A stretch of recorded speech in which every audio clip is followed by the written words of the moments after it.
32, 36 pour la réalisation du pose et de 36 à 38 pour l'aménagement du fort.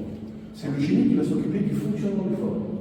Donc tout ce qui est aménagement intérieur, électricité, l'armement, les transmissions. Le génie, ce sont des militaires, ils ont le culte du secret, on ne parle pas. Le secret qui entourait l'aménagement à l'époque est le même degré de secret qui entoure actuellement l'arme nucléaire. C'est pour dire à quel point c'est important. Nous sommes dans la cuisine, messieurs dames. Ici, il faisait exactement 750 repas par jour. Il mangeait 3 fois par jour. Il mangeait de la viande tous les jours, le menu est là, vous pouvez regarder.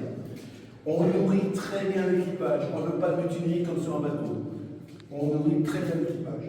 Quand ils étaient enfermés, il faut savoir qu'ils attaquaient tout ce qui était frais. Donc la viande, les légumes, les fruits. Et au fur et à mesure du temps, ils attaquaient les conserves, tout simplement. Le fort de Sainte-Agnès, lui, il a marché jusqu'en 1990, c'est le dernier.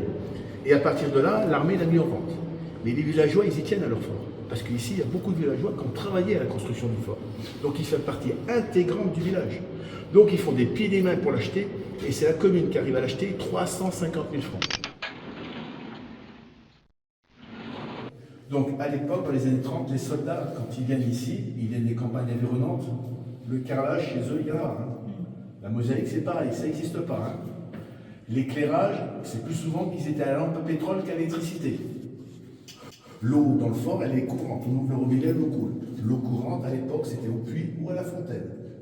Les toilettes, ici, elles sont dans le fort. Les toilettes, à l'époque, c'était au fond de la cour, au fond du jardin. Ils mangeaient de la viande tous les jours ici. En temps normal, ma grand-mère me disait, tu sais, nous, la viande, on n'en mangeait que le dimanche. La médecine est gratuite ici. La médecine, à l'époque, était payante en intégralité.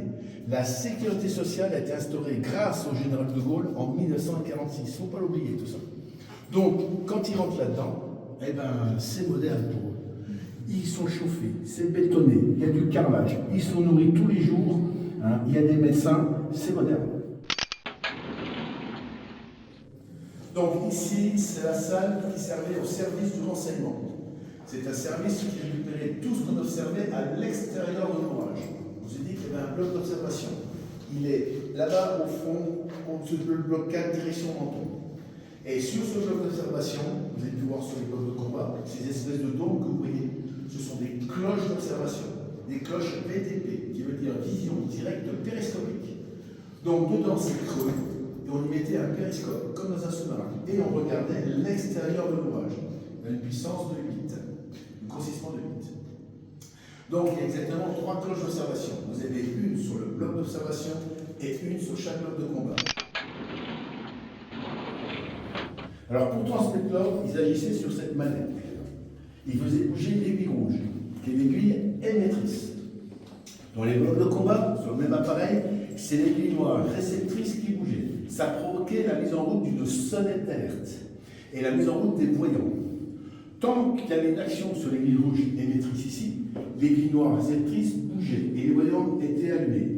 Quand on arrêtait d'agir sur cette manette, les aiguilles se stabilisaient et les voyants s'éteignaient. Ça voulait dire que l'ordre était transmis.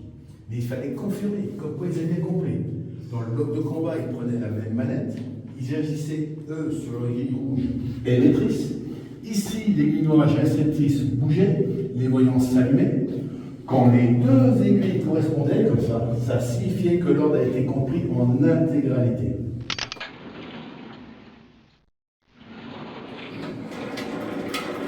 Voilà, alors si on pointe ici, on pointe direction le Cap Martin, et si on le met là, on pointe direction l'Italie.